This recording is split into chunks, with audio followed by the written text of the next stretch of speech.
Deux moments patriotiques avec une personnalité, un décideur, et aujourd'hui nous recevons encore une fois de plus un habitué de votre magazine. Il s'agira du professeur Banza Malalé. Il est député provincial, outre toutes les qualités qu'il peut avoir, qu'on a déjà évoquées sur ce plateau, mais il est spécialement aujourd'hui pour nous parler d'une question essentiellement qui a retenu l'attention de plusieurs personnes, particulièrement les relations entre FCC et CAS, et plusieurs autres questions d'actualité pourront donc être relevées au travers de ce programme. Professeur, bonsoir. Bonsoir. Vous allez très bien? Très bien. Alors, vous êtes là comme président de ce qui s'est passé récemment à l'hôtel Pullman Caravia entre le FCC et les CAS. Il s'agissait d'un colloque qui voulait mettre de côté toutes les divergences que cette coalition connaît depuis son existence. Oui, si je n'ai pas... D'abord, je vous remercie de nous avoir conviés. Malheureusement, vous l'avez fait en retard. Je serais venu avec les pairs, ceux avec qui nous avons travaillé subséquemment. Ici, il s'agissait de parler d'un thème en termes de conclave. Le thème était la coalition ou la coalition entre CAS et FCC. C'était ça l'objet principal.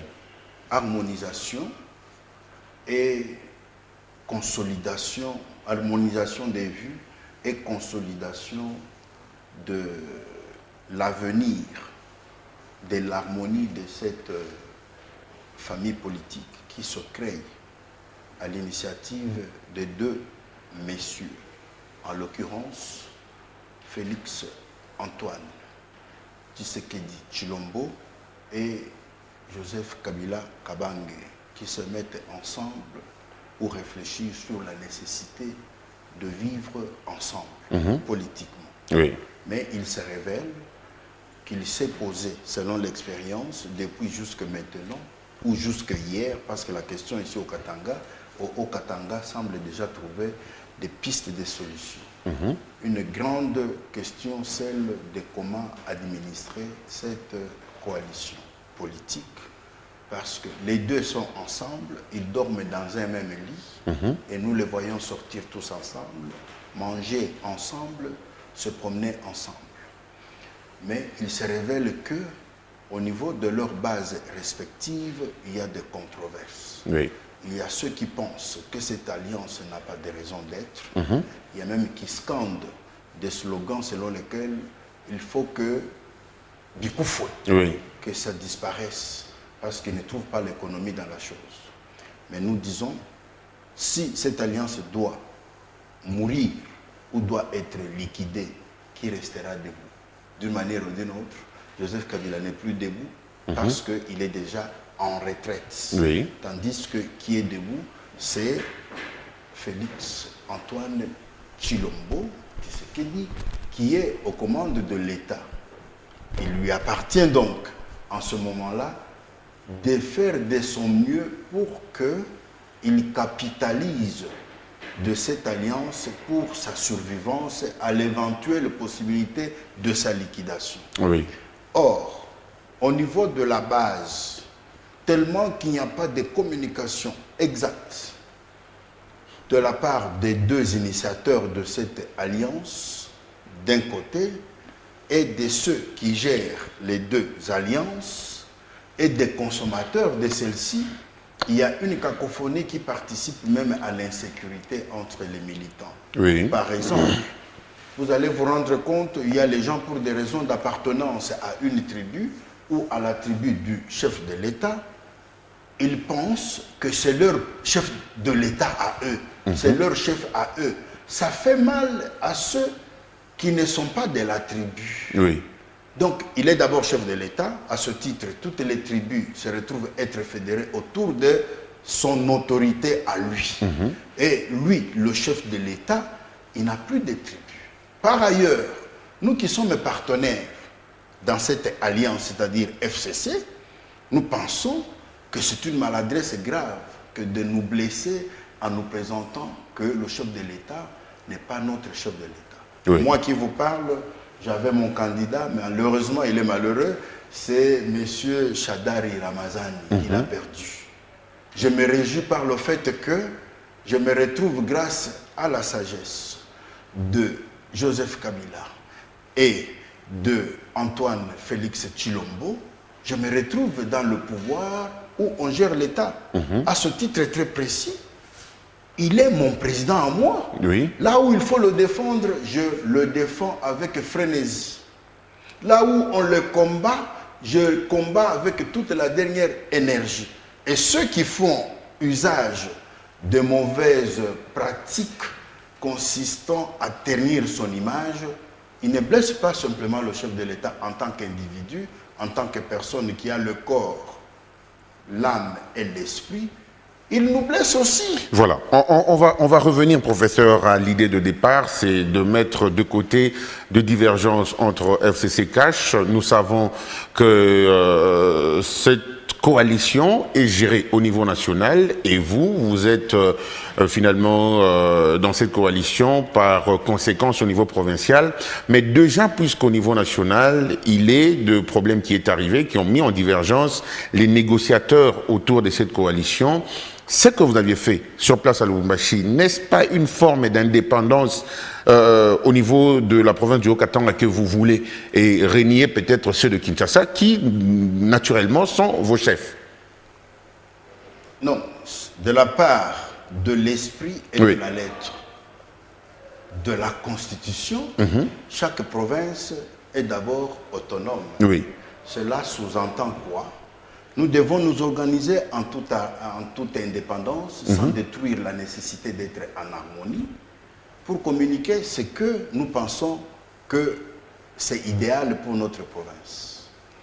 Si nous sommes en cacophonie, nous sommes en contradiction avec ceux de Kinshasa, entre guillemets, encore que ça existe, parce que vous le constatez. Ben, puisqu'il y a eu changement des négociateurs d'un côté comme de l'autre côté, donc cela a été, les négociations de la coalition à un moment donné ont été bloquées, donc on a senti qu'il y avait un blocage. Oui, le blocage, ce sont les hommes. Hein. Le blocage, ce sont les hommes. Qu'on les change, c'est aussi les hommes. Oui. Ici, il y a une institution politique que nous appelons coalition FCC Cash. Oui. C'est ça l'institution politique. Que dit Joseph Kabila? Moi qui m'identifie en lui par rapport à cette coalition. Que dit Antoine Félix Tshilombo par rapport à cette coalition? Les deux veulent que la marche soit de 1, 2, 1, 2, 1, 2, gauche-droite. C'est-à-dire qu'ils marchent ensemble. Mais nous n'attendons pas qu'il y ait un maître, viendrait-il de Kinshasa, pour nous dire des choses qui ne rencontrent pas la pensée, qui ne rencontrent pas l'esprit des géniteurs. Parce que ceux-ci, les deux dont je parle, ils s'adressent à tous de leurs membres, respectivement selon les milieux dans lesquels ils se retrouvent. Mais nous avons un minimum de culture scientifique, un minimum d'éducation politique, Oui. un minimum de savoir-vivre, de bienséance, qui nous pousse à ce que nous puissions interpréter à juste valeur ce que les deux ont voulu que ça soit. Si au niveau de Kinshasa, il y a une hiérarchie quelconque qui ne voudrait pas appréhender les choses avec la même économie que celle que nous avons appréhendée quand nous interprétons, on s'en fout. La Constitution nous met dans la liberté d'expression, dans la liberté de conception et la liberté des actes à une seule condition de respecter les normes. Cette alliance, c'est tout un accord. Il est sous-tendu par un acte juridique qui lie les deux grandes familles. Mais nous n'allons pas attendre les maîtres qui viennent nous raconter des choses qui violent la logique qu'il y a dans la matière. Nous sommes suffisamment intelligents pour nous inscrire en faux contre quiconque agit dans le sens contraire et cette fois-là, dans le souci de rencontrer l'esprit et la lettre de l'accord qui se Voilà, cette alliance. voilà. Mais on va revenir au niveau provincial pour savoir les motivations réelles, parce qu'une certaine opinion pense que le professeur Banzama Lale, en tant que défenseur des autorités provinciales, puisqu'il y a eu une motion contre le gouverneur Vénan du groupe parlementaire Cash et Opposition, raison pour laquelle il y a eu cet état de lieu pour que finalement on essaye un peu de balayer la motion contre le gouverneur dont vous en êtes protecteur. Merci beaucoup. On en parle beaucoup. Ce que les gens doivent savoir, le gouverneur a un devoir absolu qui le lie aux députés qui ont fait de lui gouverneur. Et ces députés sont où? Ce sont les députés provinciaux. Oui. Et ces députés provinciaux sont au nombre de 48. Tout le monde dans cette ville de Lubumbashi, tout le monde dans cette province du Haut-Katanga peut marcher contre le gouverneur. Mais il ne partira pas si et seulement si l'Assemblée provinciale ne dit pas, ne soutient pas la démarche. Donc vous comprenez. Oui. Et au niveau de l'hémicycle, nous sommes tellement suffisamment réconfortés par notre position majoritaire, elle est même au-dessus de la valeur absolue. Nous sommes, en tant que FCC, géniteur du gouverneur Jacques Kiaboula, nous sommes au nombre, savez-vous, au nombre de 33 contre 15. Oui. Même si nous sommes immoraux, nous disons que tout ce que fait le gouverneur est bon, parce que c'est bon, parce que c'est nous qui le disons, le gouverneur ne bougera pas. Mais en tant qu'organe de contrôle, est-ce que, puisque le gouverneur étant de votre famille politique, ou il est issu de cette majorité parlementaire, faudra-t-il accepter l'inacceptable? C'est pourquoi j'ai parlé de si nous sommes immoraux. Oui. Donc ici, nous ne sommes pas immoraux. J'ai dit ça au conditionnel. Oui. C'est pour vous dire que nous n'avons... C'est pour répondre à votre première question. Allez-y, Nous professeur. n'avons pas peur de ceux qui s'opposent au FCC dans l'hémicycle. Parce que leur force constituera tout simplement un coup d'épée. Mais quand nous nous organisons en caucus, c'est pour que nous sachions comment contrôler, comment obliger ceux dont le pouvoir dépend de notre volonté à se comporter en bon père de famille. Qu'est-ce que je voulais dire ici? Si le gouverneur n'assume pas la bonne gouvernance de la province, nous qui le soutenons, ce n'est pas la fin du monde. Oui. Parce qu'en 2023, la population interviendra pour dire nous censurons les actes que vous avez faits collégialement, l'exécutif, c'est-à-dire le gouverneur, Oui. et vous, le législatif. Vous allez introduire votre candidature, la population va vous sanctionner de la manière la plus sévère possible. Dans le cas d'espèce, nous nous réjouissons que le gouverneur soit un élève qui est soumis à la bonne politique qu'exige les FCC. Faire le travail à l'appréciation positive de tout le monde. Ça nous réjouit. Là où il réussit, le professeur Banzama Lale réussit aussi parce qu'il le soutient. À l'état actuel des choses, il est très difficile de dire que ce monsieur mérite une motion, sauf si celle-ci est de mauvaise foi. Et quelles sont réellement les conclusions de finalement ce colloque ou Les colloques, quelles ont été réellement les conclusions? nous avons appelé ça conclave. Oui. Pour donner la pertinence exacte au contenu, à la valeur et aux effets politiques, juridiques, sociaux, même économiques, voire culturels, à l'importance de cette alliance que les gens sont en train de bafouer parce qu'ils ne comprennent pas la substance. Je voudrais vous dire, tout ce que je suis en train de communiquer, beaucoup de gens l'ignorent. Les gens ne savent pas que Tshisekedi et Kabila sont des jumeaux. On pourrait même dire que ce sont des Siamois. Comment ça? On ne peut pas les séparer. Il y a deux coups bas, même dans cette coalition, au niveau national. Il y a deux choses que le FCC entreprend au niveau de l'Assemblée nationale, sans intéresser ceux du cash. Il y a deux choses que les gens du cash entreprennent également, sans pour autant intéresser ceux du FCC. Donc il semblerait qu'il y a un tableau de coups bas qui est laissé, qui sont finalement laissés faire par ces deux leaders dont vous qualifiez de siamois ou encore de jumeaux. Oui, parce que vous me donnez raison, parce qu'il y a entre guillemets des coups bas. Celui qui fait les coups bas contre l'autre, c'est comme si on lui demandait de prendre un couteau pour se poignarder soi-même. Pourquoi il ne sent pas les douleurs?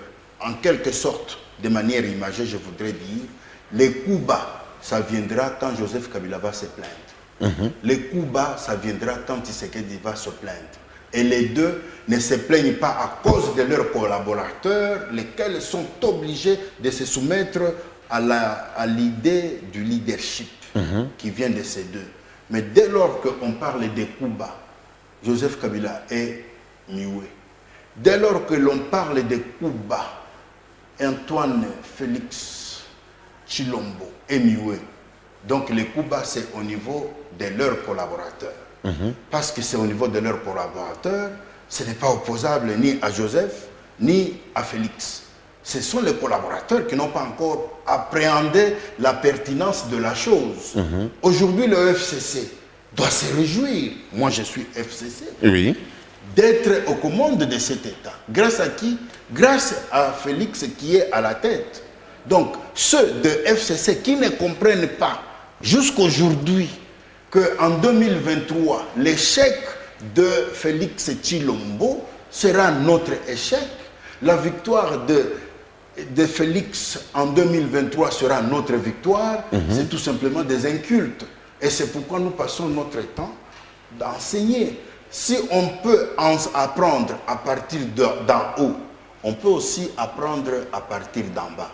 Figurez-vous, nous sommes dans cette province où nous voyons et nous apprenons des individus généralement quelconques qui hissent le drapeau de l'UDPS pour obliger que le citoyen congolais du Katanga s'arrête de la même manière qu'il s'arrêterait quand on chante l'hymne national. On va y arriver, à ça on va arriver parlant de cette question, mais on voudrait quand même connaître les conclusions réelles et savoir si c'est un temps que le Haut-Katanga voudrait donner à toute la République, particulièrement à Kinshasa, qui, du reste, sont ténors dans cette coalition. Oui, parce que vous parlez que les conclusions réelles. Oui. Donc, s'il y a des conclusions que je dois donner, on ne va plus revenir sur cette question. On va y revenir. Oui, non, on aura déjà... La question est dans notre chapitre. Le temps ou les grandes lignes, en définitive, que nous voulons donner, c'est quoi? Désormais, le combat de l'UDPS dans cette province du Katanga, c'est le combat du FCC. Le combat du FCC, c'est le combat de l'UDPS. Pourquoi? Parce que c'est la traduction de cette identité qui existe politiquement ou stratégiquement politique entre Joseph Kabila et Antoine Félix Tshilombo. Dès lors que nous nous combattons au niveau de la base, c'est que nous ne connaissons pas ce que nous cherchons. Chercher aujourd'hui à tuer Félix dans la province du Katanga, effacer son leadership dans la province du Katanga, c'est en quelque sorte reconnaître le contraire. Nous n'accepterons pas que cela vienne. Et nous voudrions bien que tout le monde, comme un seul homme, comprenne que Félix Tshilombo, il est président pour FCC et il est président aussi pour UDPS. Voilà. Merci encore, professeur, pour tout ce détail en rapport avec ce conclave. On va changer de cap. On va également essayer de parler de la récente situation qui a eu lieu dans la ville de Kasumbalesa, où il fallait finalement délocaliser quelques militants de l'UDPS au niveau de la base Bilanga qui finalement s'était installée en institution ou encore en régie financière de la République démocratique du Congo. C'est une question qui est très sensible par le fait que ça a des répercussions à la fois sur la vie politique, la vie sociale, la vie économique, même à la limite sur la vie juridique de notre circonscription. Nous n'avons pas compétence en tant que députés provinciaux ou provinciaux à répondre à toutes ces questions avec précision. Oui. Mais néanmoins, nous avons pris pour principe d'aborder toutes les questions qui créent la fièvre entre le FCC et l'UIDPS. Nous avons pris la précaution de pouvoir parler de toutes ces questions-là, polélé, comme on le dit, sans porter les gants et transmettre le message avec toute la franchise et la sincérité possible. Que l'on aborde toutes les questions sans tabou. C'est ainsi que, c'est ce que les gens ignorent. Oui. Quand il y a des individus, généralement quelconques, qui parlent au nom de l'UIDPS, et la population qui est victime des comportements de ces individus-là jette des caillasses sur l'UIDPS. L'UIDPS, c'est qui? C'est notre partenaire, nous, en tant que FCC. Ça ne doit pas nous réjouir. Oui. C'est comme si vous êtes dans une maison, un enfant est galeux, il a la gale, il sent mauvais. Mais cet enfant-là, vous devez très vite faire de manière à le laver pour qu'il soit agréable. Ce n'est pas bon que les partenaires de l'UIDPS constatent qu'il y a des individus qui portent la tenue du FCC pour ternir l'image de marque du FCC. Ça doit leur faire mal. Pourquoi? Parce que nous sommes ensemble, tous pour la même cause. Quelle est cette cause? C'est celle qui est voulue par Joseph Kabila et Antoine Félix Tshilombo. Aller dans un sens contraire, c'est se combattre soi-même. Et c'est pourquoi nous ne pouvons pas nous réjouir de tout ce qui s'est passé au nom de l'UIDPS jusqu'à maintenant, et à Kasumbalesa et dans toutes les autres villes, parce qu'il y a des militants qui ont prétendu être de l'UIDPS et qui agissaient comme tels. Mais quand on entre en profondeur, nous posons nos collègues députés, de qui répondent ces gens-là? Ils sont qui? Apparemment, ils sont même inconnus. Parce qu'ils sont inconnus, donc c'est des hommes qu'il faut mettre hors d'état de nuire. L'UIDPS, c'est un partenaire politique pour lequel FCC doit avoir du respect, et ce, vice-versa. Même en termes d'âge, l'UIDPS précède tous les autres partis qui veulent bien parler de la démocratie dans ce pays. L'UIDPS a commencé en 1982 pour parler de la démocratie. Mais l'UIDPS a plus d'expérience pour donner les grandes leçons de la démocratie. Et quand nous parlons de cette UDPS, c'est celle des 13 parlementaires. Et cette UDPS des 13 parlementaires a fait du travail qui a été abandonné en cours de route. Aujourd'hui, c'est n'importe qui s'en prévaut. Et nous voulons le retour à l'authenticité politique et juridique de l'UDPS. Mais, professeur... Parce que dans cette UDPS-là, il y a le mieux-être pour tous. Oui. Ouais. Voilà, je disais que mais cette situation de Kasumbalesa, ça semble être beaucoup plus accentuée actuellement parce que c'est l'UDPS, mais des années passées, c'était plusieurs autres partis qui aussi ont fait la loi à ce qu'on appelle Bilanga. Oui. Pourquoi quand il s'agit de l'UDPS, ça semble vraiment prendre une autre ampleur comparativement aux partis précédents? C'est pourquoi je voudrais préciser ceci. Une infraction, un crime, un péché, une erreur, une faute ne devient telle que si et seulement si ça porte atteinte, soit à l'ordre public, soit à la vie des particuliers par rapport à l'intégrité physique, par rapport à leur intégrité morale, par rapport à leur intégrité à tous égards.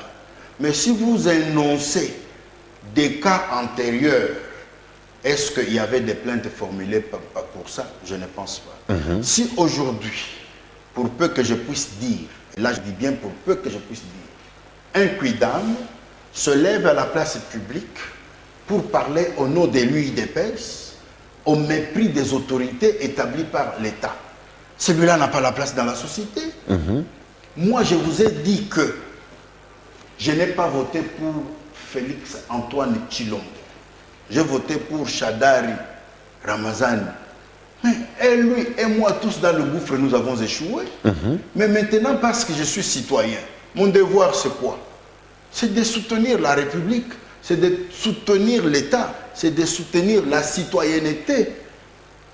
D'où il est président de la République, pas pour ceux qui ont voté pour lui, il est président de la République pour nous tous, commençant aussi par moi. Oui, mais quelle est votre opinion de ceux qui pensent que dans cette affaire de Bilanga, c'est l'autorité de l'État qui finalement a donc échoué? Oui, ils le disent. C'est une question qui ne m'a pas intéressé. Votre opinion par rapport Non, à ceux qui moi, pensent que l'autorité question. de l'État a failli pour rétablir l'ordre public au niveau de Kasumbalé Bilanga? Oui, ceux qui disent Oui. qu'ils se sont penchés sur les questions, ils en ont connu les tenants et les aboutissants. Et ils arrivent à une conclusion. Moi qui considère cette question comme subsidiaire par rapport à mes préoccupations de la vie, je constate que tel... Vous êtes député, professeur? Mais je suis député de... Élu de Lubumbashi? Je suis élu dès le... Voilà. Et là, à Kasumbalesa, c'est subsidiaire par rapport à l'étendue de mon mandat. D'où ceux qui ont eu le temps à perdre... Mais vous œuvrez pour la province, vous n'œuvrez pas pour Lubumbashi uniquement. Oui. Il faudrait être clair là-dessus. Je ne voudrais pas que je réponde... Mais allez-y, vous êtes... Je ne voudrais pas que je réponde avec zèle là où les collègues députés de cette contrée-là ont le devoir de nous donner l'information. Moi, je ne peux pas aller à Kasumbalesa faire le travail que j'aurais dû faire ici à Lubumbashi, où il y a d'ailleurs beaucoup de choses à faire. Donc, il ne faut pas que l'on soit zélé. Ici, je vous donne simplement à titre principal, cette matière nous concerne, certes, parce que nous sommes tous dans la même province. Oui. Quand un doigt est blessé, l'autre doit sentir et la bouche doit pleurer. C'est un même corps. Mais qui doit s'occuper du doigt qui est blessé? Il y en a. Nos collègues ne nous ont pas encore rendu compte de la situation exacte. Pourquoi? Parce qu'ils ne sont pas encore en session. Nous sommes pendant la période des vacances. Nous aurons l'information. En temps utile, je vous demanderai de m'inviter comme vous l'avez fait aujourd'hui et on vous donnera l'économie de la substance de cette matière-là. Voilà, on va donc changer de matière, on va revenir sur une question d'actualité, une question sur laquelle nous avions en son temps avec vous sur ce plateau évoqué, c'était la mise en accusation du chef de l'État par rapport aux ordonnances présidentielles qui nommaient les juges dans de cours et tribunaux, particulièrement ceux de la Cour constitutionnelle. En ce jour, l'avocat Théodore Ngoï demande à l'Assemblée nationale de mettre en accusation le chef de l'État par rapport à cette question. Oui, d'abord vous avez promis que vous allez revenir sur une question quand on l'a évoquée, Oui. celle des drapeaux que l'on hisse dans la ville de Lubumbashi. Ben, vous n'aviez pas été clair quand je vous parle de la faille que les gens relèvent dans l'autorité de l'État, plutôt dans l'autorité provinciale de rétablir l'ordre public à Lubumbashi comme à Kasumbalesa. L'autorité de l'État l'ordre public est rétabli par l'autorité de l'État et le gouverneur semble être inefficace sur cette question. Est-ce qu'il peut vous plaire que vous me reposiez de manière systématique la question du drapeau que l'on hisse dans la ville de Lubumbashi? Oui. Je serais très à l'aise. Allez-y, professeur. Merci. Répondez à la question. Parce que vous avez voulu éluder cette question. Oui. Parce que moi-même, je l'ai vécu ici à Lubumbashi, ma circonscription. Oui. J'étais mal à l'aise de parler en lieu et place de ceux qui sont de Kasumbalesa notamment. Allez-y Mais sur la en question ce qui de Lubumbashi. concerne Le Oui. drapeau que l'on hisse ou que l'on était en train de hisser dans la ville de Lubumbashi, c'est tout simplement une honte. Malheureusement, une honte de l'opprobre que l'on veut jeter par les individus qui font ça sur le dos de l'UDPS. Nous refusons. Nous avons dit que cela arrête. Pourquoi? Parce que l'UDPS n'est pas isolé des FCC. FCC n'est pas isolé de l'UDPS. Ceux qui font ça, c'est une inculture politique qui n'a pas d'identité. Est-ce que les membres Donc, quand de on dit que l'UDPS c'est sont-ils au-dessus de la loi? Pardon? Les membres ou militants de l'UDPS sont-ils au-dessus de la loi? Ils ne sont pas au-dessus de la loi. Mais pourquoi ne pas rétablir l'ordre public? Non, ceux qui posent ces actes-là, il faut d'abord poser la question, est-ce qu'ils sont réellement de l'UDPS? Parce que l'UDPS, c'est un parti politique qui a une structure qui fonctionne normalement au travers des individus nommés, définis et définissables. Donc vous comprenez que l'on trouve le président de l'UDPS ou le représentant de l'UIDPS, qui est identifié et identifiable, en train de poser ces actes-là, il y a lieu de considérer que l'UIDPS est en train de déconner. Mais à l'état actuel des choses, c'est des quidam, des gens généralement quelconques qui font ces bévues. Et qui doivent subir la rigueur de la loi. Absolument. Ils doivent être sanctionnés. Absolument. Mais pourquoi l'autorité ne sanctionne pas? Non, l'autorité va sanctionner qui, parce qu'aujourd'hui, je voudrais vous informer, savez-vous que les infractions à caractère politique ne sont pas poursuivables? Il y a des infractions de droit commun, à la différence des infractions politiques. Les gens expriment librement leurs pensées, c'est reconnu partout dans les 4 coins du monde. Mais ça trouble l'ordre public. Oui, ça trouble l'ordre public. Oui. Maintenant, qu'est-ce qu'il faudrait faire? Les individus pris dans ces positions-là, on a l'obligation de les arrêter et les mettre à la disposition du parquet. Quitte à l'UIDPS de s'identifier à eux, et auquel cas, on va dire que les représentants de l'UIDPS ont perdu le nord. Vous comprenez? Mais or, l'UDPS est composé, il est en train d'être dirigé par des hommes qui ont des cravates, qui ont des costumes, des gens qui des citoyens, des gens qui respectent la citoyenneté de l'État. Mais ceux qui se comportent comme tels, ils ont besoin, si réellement ils ont de l'UDPS, dans les actes que nous allons poser par rapport à tous les travaux que nous avons déjà entrepris, ils ont besoin d'une leçon politique. De pour citoyenneté. qu'ils sachent comment la citoyenneté se veut dans la vie. Voilà, on va finalement passer à la précédente question dont vous aviez voulu répondre après celle en rapport avec cette question de drapeau de l'UDPS. C'était cette question liée à cette actualité qui parle, beaucoup réagissent autour de cette mise en accusation du chef de l'État demandée par l'avocat Théodore Ngoï. À l'Assemblée nationale, vous aviez parlé en son temps sur ce plateau qu'il était possible que le chef de l'État soit poursuivi sur ces ordonnances. Oui, merci beaucoup. J'ai suivi de manière vraiment superficielle ce dont le pasteur, professeur et maître Théodore Ngoï a dit. Il a raison de dire ce qu'il a dit. Il a sa position. Sur le plan de l'approche, son approche n'est pas la mienne, n'est pas la nôtre. Oui. Je pense. Je ne pense pas que Théodore Ngoï n'ait pas de parti politique. Il a aussi un parti politique. Oui. Et s'il agit au nom des partis politiques, en quoi vous allez commencer à le chicoter? Il a le droit de dire tout ce qu'il a pu dire. Nous réfléchissons dans ce sens. Vous, FCC? Nous, FCC. Oui, parce qu'on pense même que c'est FCC qui est derrière Théodore. Oui, ça a toujours été comme ça. Un cadavre que vous trouvez... Le secrétaire national de l'UDPS pense que c'est l'un de jets de partenaires de vouloir encore une fois de plus perturber le programme de la coalition. Oui, parce que moi je parle sans avoir certes le mandat de FCC, oui. Mais je suis quand même un... Allez-y, professeur. Je suis fiable. Oui. Parce que je ne suis pas un agent quelconque du FCC. Allez-y, professeur, répondez à la question, oui. Président fondateur. Oui. De mon parti APRECO. Donc je parle avec conviction. Voici comment est-ce que nous pensons. Oui.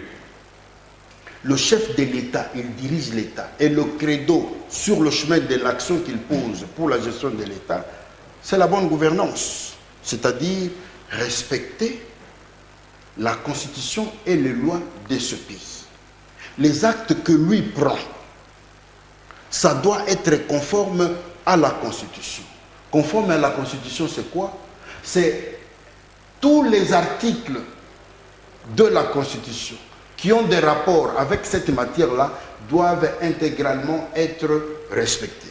Si on trouve qu'on fait la sélection des articles dans le but de permettre au chef de l'État de poser les actes qui vont finalement avoir une connotation politique, nous, FCC, nous disons, on s'inscrit en faux.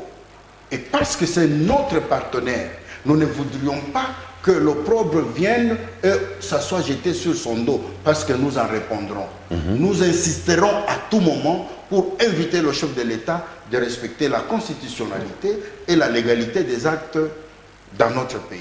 Ce qui exige quoi? Pour les actes déjà posés à ce jour, qui sont controversés parce que les interprétations politiques s'en mêlent, on va lui demander tout simplement d'être réconciliant, auquel cas qu'il puisse les rapporter. Vous comprenez? Oui. Et comment le rapporter alors que c'est déjà mis en application? Mais ça empêche quoi? Il y a beaucoup de remises et reprises. Tous ceux qui ont été nommés, bientôt ils vont prêter serment au niveau de l'armée comme au niveau de l'appareil judiciaire. Les choses bougent. Comment voudriez-vous qu'il rapporte cette décision? Oui, il ne faut pas induire le chef de l'État à être têtu dans des positions qui vont lui causer tous les jours des problèmes. Mais l'article 58, l'article 82 de la Constitution, professeur. Si je peux parler d'une chose. Savez-vous qu'une infraction est poursuivable dans un temps bien déterminé? On parle de sa prescription. On peut le poursuivre même quand il est déjà au-delà des affaires pour avoir posé tel acte et tel autre, ne serait-ce que pour dégager aux yeux du public l'inconstitutionnalité de tel et autre acte. Mais ça ne lui fera pas honneur. On nous dit l'erreur est humaine. Il ne faut pas persister dans une erreur. Ceux de son entourage, ici je fustige, avec la dernière énergie de son cabinet, qui lui demande de poser des actes apparemment juridiques, alors que le soubassement est politique, et c'est pourquoi il y a des contradictions, il ne l'aide pas. Mais parce qu'on n'aide pas le chef de l'État, on ne nous aide pas, nous, de FCC, parce que notre devoir, c'est de défendre le chef de l'État dans tous les actes qu'il pose, à condition que la constitutionnalité ou la légalité soit respectée. Mais le constitutionnaliste pense qu'il n'y a pas eu violation. L'article 82 de la Constitution qui stipule que le président de la République nomme, relève de leurs fonctions et tous autres révoquent, les juges, tout. Le professeur Mbata, qui est aussi un constitutionnaliste, dit qu'il n'y a pas inconstitutionnalité. Oui, ça a toujours été ça. Pourquoi contradiction entre les juristes, les constitutionnalistes, qui pensent même que tout juriste n'est pas constitutionnaliste et qu'il faudrait que pour plusieurs juristes de se munir un peu de cette notion de constitutionnalité? Merci beaucoup. Le professeur Mbata, c'est un aîné à moi. Oui. Je discute abondamment avec lui. Voici ce que j'ai appris avec lui lors du dernier contact que j'ai eu avec lui au téléphone.